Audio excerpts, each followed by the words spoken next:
जय हिंद बच्चों। आज हमारा टॉपिक है ग्रंथि या फिर ग्लैंड। तो जो ग्रंथियां हमारे शरीर में हुआ करती हैं, देखिए इनको इंग्लिश में हम ग्लैंड बोलते हैं और इनका हमारे शरीर में बहुत ही प्रमुख कार्य होता है। ग्रंथिया ग्लैंड, सबसे पहले तो उसकी डेफिनेशन आप देखिए। ग्रंथिया ग्लैंड जो है हमारे शरीर में एक टाइप का जैसे गुब्बारा होता है या आप गांठ कह सकते हैं। तो गोल आकार वाली या गुब्बारे के आकार वाले जो हमारे शरीर में अंग पाया जाता है उसको हम क्या बोलते हैं? ग्रंथि। और इंग्लिश में इसको हम क्या बोलते हैं? ग्लैंड। अब देखिए, जो ग्रंथियां हमारी हुआ करती हैं वो दो प्रकार की होती हैं। एक तो होती है हमारी अंतःस्रावी ग्रंथि और एक होती है हमारी बहिःस्रावी ग्रंथि। यानी कि एक इंटरनल ग्लैंड्स होती हैं और एक हमारी आउटरनल ग्लैंड्स हुआ करती है। अब जो इसमें हमारी अंतःस्रावी ग्रंथि होती है, अंतःस्रावी ग्रंथि उस ग्रंथि को कहते हैं जो हमारी ग्रंथियां हुआ करती हैं, इनमें से एक टाइप का रस निकला करता है, वो द्रव्य ही होता है हमारा। तो इसमें से निकलने वाला जो रस होता है हमारा, यदि वो हमारा रक्त में सीधे प्रवाहित हो जाता है तो उसे हम अंतःस्रावी ग्रंथि कहते हैं। और रक्त में प्रवाहित होने वाला ये जो हमारा रस होता है इसको हम हार्मोन कहते हैं। और अगर ये निकलने वाला जो रस है हमारा, ये रक्त में प्रवाहित ना होकर हमारे छोटी आंत में, बड़ी आंत में, आमाशय में या मुख में प्रवाहित होता है या फिर स्किन से बाहर आता है, तो इसे हम क्या बोलते हैं? एंजाइम। तो ग्रंथि से दो चीजें हमारी निकलती हैं, या तो हार्मोन निकलेगा और या फिर एंजाइम। यदि किसी ग्रंथि में से हार्मोन स्रावित होता है तो उसे अंतःस्रावी ग्रंथि कहते हैं, और यदि किसी ग्रंथि में से एंजाइम स्रावित होता है तो उसे हम बहिःस्रावी ग्रंथि कहते हैं। हार्मोन सीधे रक्त में प्रवाहित होता है हमारा, और जो एंजाइम होता है वो रक्त में कभी भी प्रवाहित नहीं होता है। जैसे हमारे मुंह में जो लार बनती है वो एक एंजाइम है, ऐसे हमारे शरीर से निकलने वाला जो पसीना है वो भी एक एंजाइम है। और ऐसे ही जो है हमारी जो अंदर जो हमारा लीवर हुआ करता है और जो हमारा पेंक्रियाज होता है वो भी क्या? एंजाइम ही स्रावित किया करते हैं। हमारे शरीर में जो पेंक्रियाज हुआ करता है वो एक ऐसी ग्रंथि है जो एंजाइम और हार्मोन दोनों को स्रावित करता है। तो ये तो हो गया हमारा हार्मोन और एंजाइम में अंतर। एंजाइम होगा जो रक्त में कभी भी नहीं मिलता, और हार्मोन होता है जो सदैव रक्त में ही मिलता है। अब हम यहाँ पे ग्रंथि में आते हैं। हमारे शरीर में जो ग्रंथि हुआ करते हैं इनका बहुत ही मुख्य कार्य होता है। देखिए, अगर हमें अपनी सारी ग्रंथियों की जानकारी है तो हम कभी भी जो है बीमार नहीं पड़ेंगे। हमारे शरीर में ये जो ग्रंथियां हुआ करती हैं ये एक रस निकाला करती हैं, हार्मोन या एंजाइम निकालते हैं। और ये हार्मोन या एंजाइम शरीर में अगर अधिक मात्रा में निकले तो तब भी हमें कोई बीमारी हो जाएगी, और ये हार्मोन या एंजाइम अगर कम मात्रा में निकले तो तब भी हमें कोई बीमारी हो जाएगी।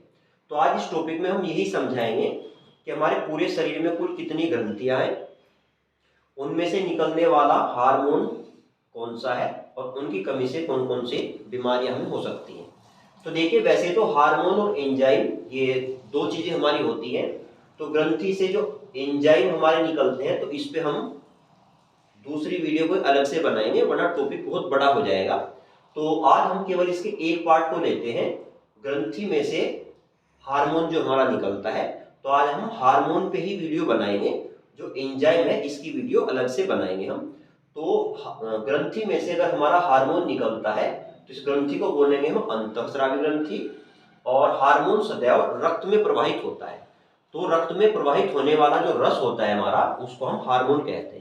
तो देखिए, मानव के पूरे शरीर में कुल 9 ग्रंथियां पाई जाती हैं जो हार्मोन का स्रावन करती हैं। इनमें 8 ग्रंथियां पुरुषों में और महिलाओं में एक समान होती हैं, जबकि जो एक ग्रंथि होती है वो दोनों में अलग अलग हुआ करती है।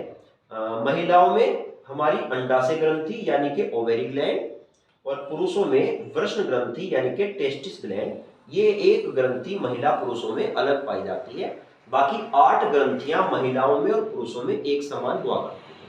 वो 8 ग्रंथियां हमारी, सबसे पहली हमारी हाइपोथैलेमस ग्रंथि, दूसरी है हमारी पीनियल ग्रंथि, तीसरी है हमारी पीयूष ग्रंथि, चौथी है अवटु ग्रंथि, और पांचवी है हमारी परावटु ग्रंथि, छठी है हमारी थाइमस ग्रंथि, सातवीं है हमारी अधिव्रत ग्रंथि, और आठवीं है हमारी अग्नाशय ग्रंथि। ये 8 ग्रंथियां पुरुषों में और महिलाओं में बिल्कुल एक समान होती हैं। अब एक बार इनके इंग्लिश में भी नाम देख लीजिए, क्योंकि कई जगह इनके इंग्लिश में भी नाम आते हैं। तो जो हमारी हाइपोथैलेमस ग्रंथि है, इसको इंग्लिश में भी हम हाइपोथैलेमस ग्लैंड बोलते हैं। जो पीनियल ग्रंथि है, इसको इंग्लिश में हम पीनियल ग्लैंड बोलते हैं। जो पीयूष ग्रंथि है, इसको इंग्लिश में पिट्यूटरी ग्लैंड बोलते हैं। अवटु ग्रंथि को इंग्लिश में हम थायराइड ग्लैंड बोलते हैं।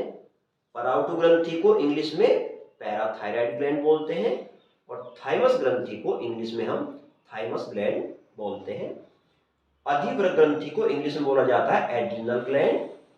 अग्नाशय ग्रंथि को इंग्लिश में पैंक्रियास ग्लैंड, और अंडाशय ग्रंथि को इंग्लिश में ओवेरी ग्लैंड, और वृषण ग्रंथि को इंग्लिश में टेस्टिस ग्लैंड। तो ये आपके ग्रंथियों के हिंदी और इंग्लिश में नाम हो गए हैं। ये मैंने आपको बता दिया है कि 8 ग्रंथियां महिलाओं और पुरुषों में एक समान होती हैं। केवल एक जो 9th वाली है वो अलग अलग हुआ करती है। महिलाओं में जो 9th वाली ग्रंथि होती है वो हमारी ओवेरी ग्लैंड, और जो जेंट्स होते हैं उनमें जो है वो टेस्टिस ग्लैंड हुआ करती है। तो ये हमारी ग्रंथियों के नाम हो गए। अब आप देखिए इन ग्रंथियों में से कौन कौन से हमारे हार्मोन स्रावित होते हैं। जो हमारी हाइपोथैलेमस ग्रंथि है, इसमें से मोचक हार्मोन निकलता है, और इसका काम होता है जो भी हमारे हार्मोन हुआ करते हैं, इसमें भी जो पीयूष ग्रंथि वाला जो हमारा होता है वृद्धि हार्मोन, तो इस वृद्धि हार्मोन को उद्दीपित करने के लिए, इसको एक्साइटेड करने का जो काम होता है वो मोचक हार्मोन का होता है। उसके बाद हमारा पीनियल ग्रंथि आती है, तो इसमें से निकलने वाला हार्मोन है हमारा मेलाटोनिन हार्मोन, और मेलाटोनिन हार्मोन हमारी नींद को नियंत्रित करता है। अगर ये हार्मोन ज्यादा निकले तो हमें नींद ज्यादा आएगी, और अगर मेलाटोनिन हार्मोन कम निकले तो हमारी नींद जो है कम हो जाएगी या बिल्कुल समाप्त भी हो सकती है। उसके बाद हमारी पीयूष ग्रंथि या पिट्यूटरी ग्लैंड, ये बहुत इंपॉर्टेंट है। पीयूष ग्रंथि, पिट्यूटरी ग्लैंड, इसको मास्टर ग्लैंड भी बोलते हैं। हमारे पूरे शरीर में ये ग्रंथि सबसे ज्यादा महत्वपूर्ण योगदान निभाते हैं हमारा, क्योंकि ये जो पीयूष ग्रंथि होती है, देखो एक तो इससे वृद्धि हार्मोन निकलता है, यानी कि अगर वृद्धि हार्मोन ज्यादा निकल जाए तो जो व्यक्ति है उसकी लंबाई बहुत ज्यादा हो जाएगी, हाइट काफी ज्यादा हो जाएगी, जैसे खली की है। और अगर वृद्धि हार्मोन कम निकले तो वो महिला या पुरुष जो है वो बोना रह जाएगा। जो बोने रह जाते हैं उनकी पीयूष ग्रंथि में से जो हार्मोन, वृद्धि हार्मोन है, कम निकलता है। तो ये कार्य है। एक और जो पीयूष ग्रंथि से निकलने वाला वृद्धि हार्मोन है, ये नीचे की जितनी भी ग्रंथियां हैं इनमें से हार्मोन को निकालने के लिए, इनको एक्साइटेड करने का जो काम है वो वृद्धि हार्मोन का ही होता है, जो पीयूष ग्रंथि से निकलता है। इसलिए इसको हम मास्टर ग्लैंड भी बोलते हैं। तो इसलिए सबसे मुख्य भूमिका हमारे शरीर में पीयूष ग्रंथि यानी कि मास्टर ग्लैंड की हुआ करती है। उसके बाद हमारा थायराइड ग्लैंड है और पैराथायराइड ग्लैंड है, अवटु ग्रंथि और परावटु ग्रंथि। इनमें से हमारा थायराइड हार्मोन निकला करता है। अगर थायराइड हार्मोन ज्यादा हो जाए तो हमारे गले में घेंगा नामक बीमारी हो जाया करती है। और ये थायराइड हार्मोन जो हमारा होता है, ये जो है कम या ज्यादा अगर हो जाता है तो इससे जो है हमारे गले में जो है प्रॉब्लम उत्पन्न हो सकती है। तो आपने सुना भी होगा कि जो नमक है उसमें आयोडीन जरूर होना चाहिए, क्योंकि जो आयोडीन हुआ करता है वो ये जो हमारी थायराइड ग्लैंड हुआ करती है इसको नियंत्रित रखता है। तो इसलिए नमक में जो है वो आयोडीन की मात्रा प्रचुर मात्रा में होनी चाहिए, वरना घेंगा नामक रोग जो है वो गले में हो सकता है। उसके बाद हमारी जो थाइमस ग्रंथि है, थाइमस ग्लैंड, इसमें से थायरोक्सिन हार्मोन निकलता है, और ये हमारी श्वसन गति को नियंत्रित करता है। हमारी सांस की जो दर है उसको नियंत्रित करने का काम किसका है? हमारा थाइमस ग्रंथि का। उसके बाद जो है हमारा एड्रिनल ग्लैंड है या फिर अधिव्रत ग्रंथि बोलते हैं। तो इसमें से निकलने वाला हार्मोन है एड्रेनलिन हार्मोन। व्यक्ति को क्रोध आना या उत्साह आना और वो अत्यधिक क्रियाशील हो जाना, ये एड्रिनल हार्मोन के कारण ही हमारा हुआ करता है। और ये जो एड्रिनल ग्लैंड है हमारी अधिवर ग्रंथि, ये हमारी जो किडनी हुआ करती है, ये किडनी के ऊपर वाले सिरे पर स्थित होती है। देखिए ये इधर भी है, इधर भी है, ये किडनी है हमारी बनी हुई, तो किडनी के बिल्कुल ऊपर वाले सिरे पर स्थित होती है हमारी एड्रिनल ग्लैंड अधिवृक्क ग्रंथि। उसके बाद है हमारा अग्नाशय ग्रंथि या फिर पेंक्रियाज ग्लैंड बोलते हैं इसको इंग्लिश में। तो जो पेंक्रियाज ग्लैंड है हमारी, इसमें से इंसुलिन हार्मोन निकलता है और ये शर्करा को नियंत्रित करता है। यदि किसी व्यक्ति का पेंक्रियाज खराब हो जाए तो उसे मधुमेह या डायबिटीज नाम की बीमारी हो जाएगी, क्योंकि ये जो इंसुलिन हार्मोन है ये ग्लूकोज में से शर्करा को लेकर और उसे जो है एनर्जी में चेंज कर देता है, ऊर्जा में बदल देता है।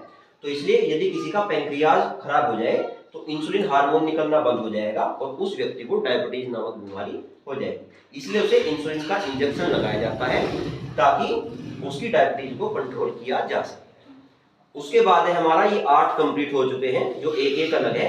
एक तो है हमारा ओवेरी ग्लैंड, ये फीमेल में पाई जाती है, इसमें से एस्ट्रोजन हार्मोन निकलता है। और जो एस्ट्रोजन हार्मोन होता है ये फीमेल में जितनी भी जनन संबंधी क्रियाएं होती हैं उनको कंट्रोल करने का काम एस्ट्रोजन हार्मोन करता है, जनन संबंधी क्रिया को। ऐसे ही जो मेल होता है उसमें हमारा ये वृषण ग्रंथि है, टेस्टिस ग्लैंड, इसमें से टेस्टोस्टेरोन हार्मोन स्रावित होता है और ये पुरुष में जनन संबंधी सभी क्रियाओं को नियंत्रित करने का काम ये करता है। तो एस्ट्रोजन हार्मोन ओवा को कंट्रोल करता है और जो टेस्टोस्टेरोन हार्मोन है ये स्पर्म को कंट्रोल करता है। तो ये बच्चों हमारा जो है आज ग्रंथि के बारे में जानकारी थी। आपको अगर कोई क्वेश्चन पूछना हो तो आप लोग पूछ लीजिए। सही में आ गया टॉपिक? ठीक है, तो ये हमारी ग्रंथि या ग्लैंड वाला टॉपिक था। तो अगर आपको वीडियो अच्छी लगी हो तो लाइक करें, कमेंट करें, शेयर करें और हमारे YouTube चैनल को सब्सक्राइब जरूर करें।